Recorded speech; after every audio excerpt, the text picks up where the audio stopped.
سەردەمی بەگەکان سورخابەگ 945 975 و نەوەکانی کە مەمونی دووەم بە دیلی ڕەوانەی دیاری ڕۆم کرا وڵاتەکەی بێسەرپەرژ مایەوە.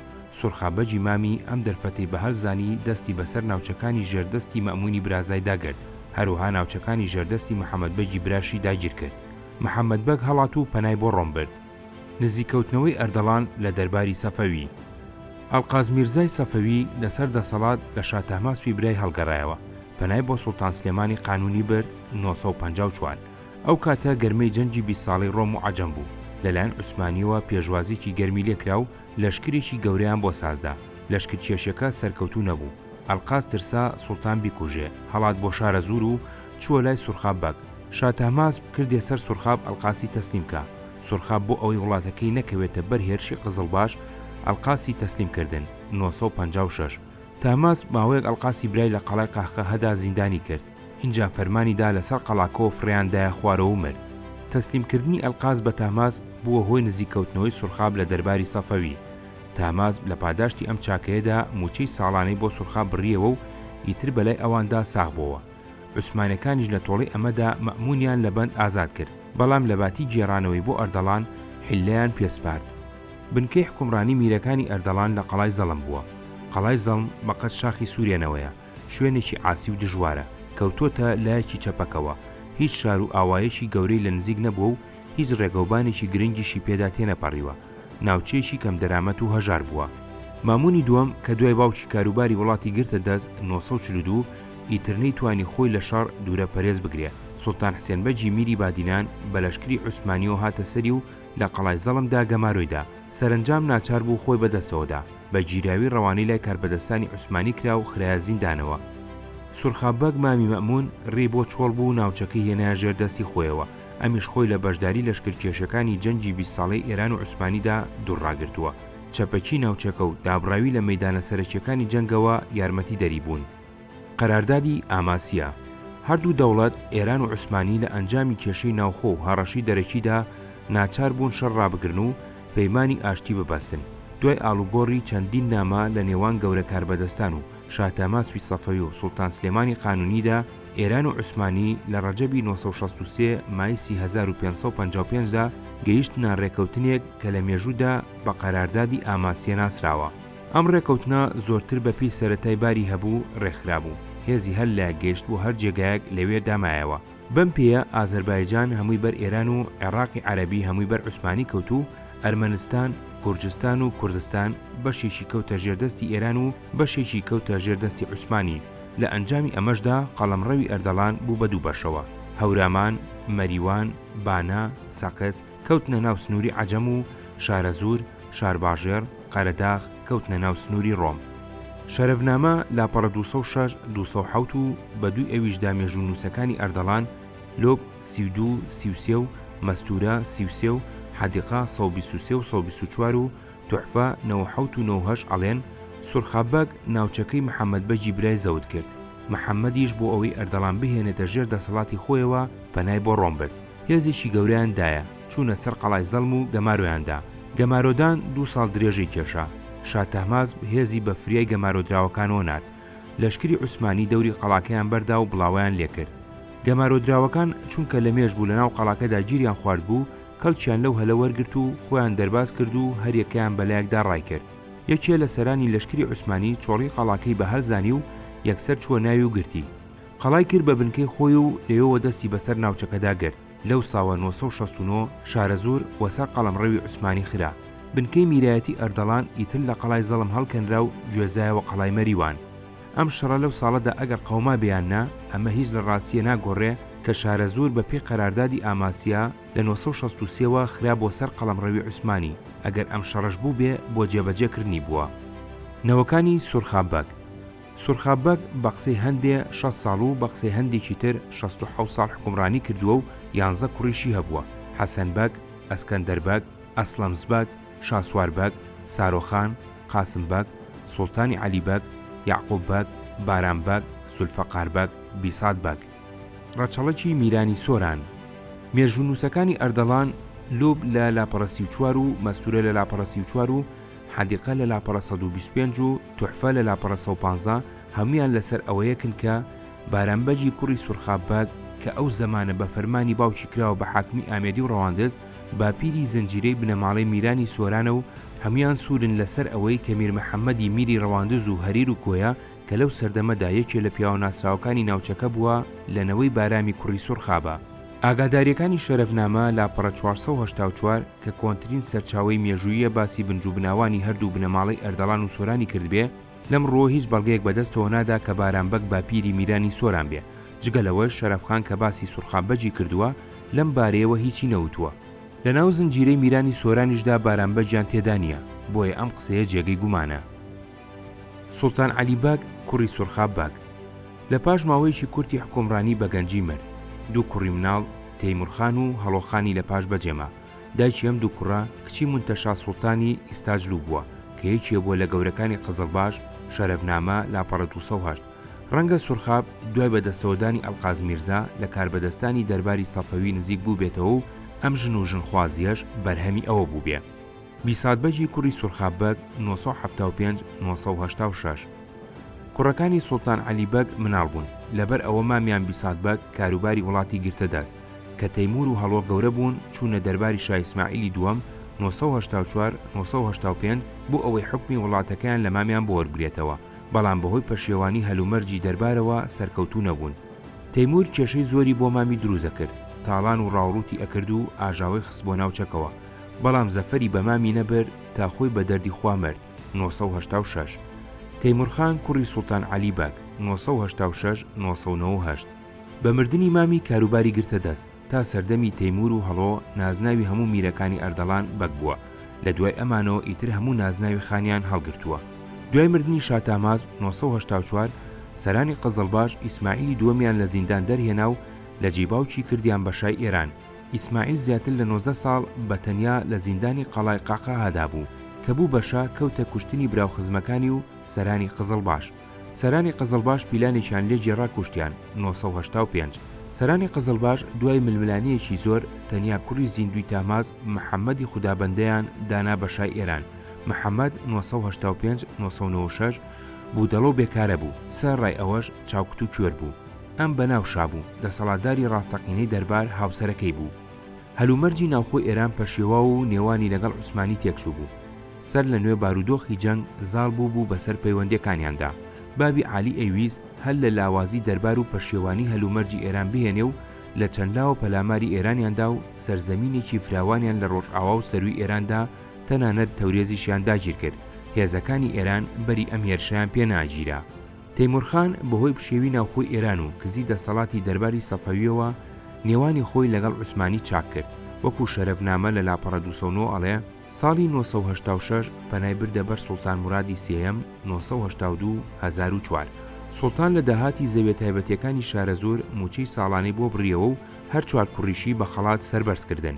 سنا، حەسەناوە، قزڵجا، زەڵم، شارە زۆر درا بە سوڵتان عەلی، قەرەداغ بە بداغ، مەریوان بە مورادباگ، شارباژێر بە میر عەلەمەددین.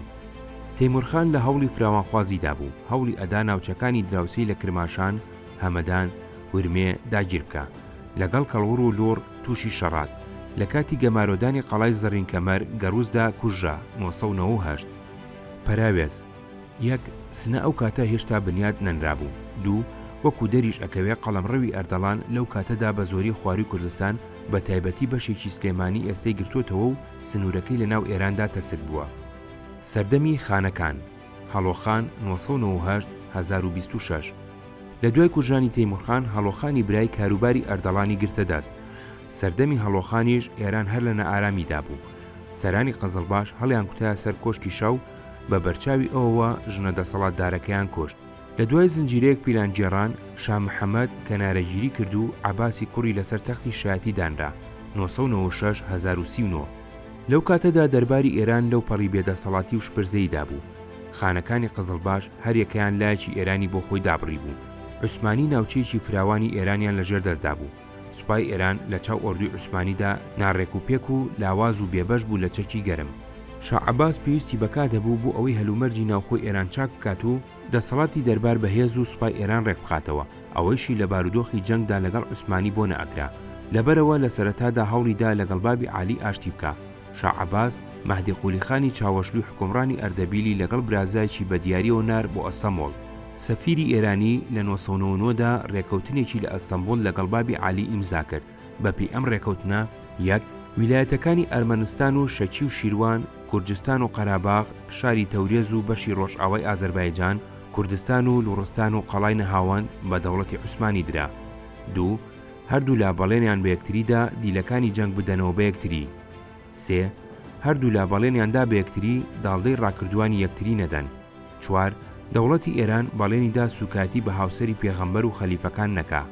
پێنج بۆ دەسەبەرکردنی جێبەجێکردنی ئەم پەیمانە ئێران حەیدەر میرزای برازای شاع عەباسی بەبارمتە لە لای بابی عالی دانا.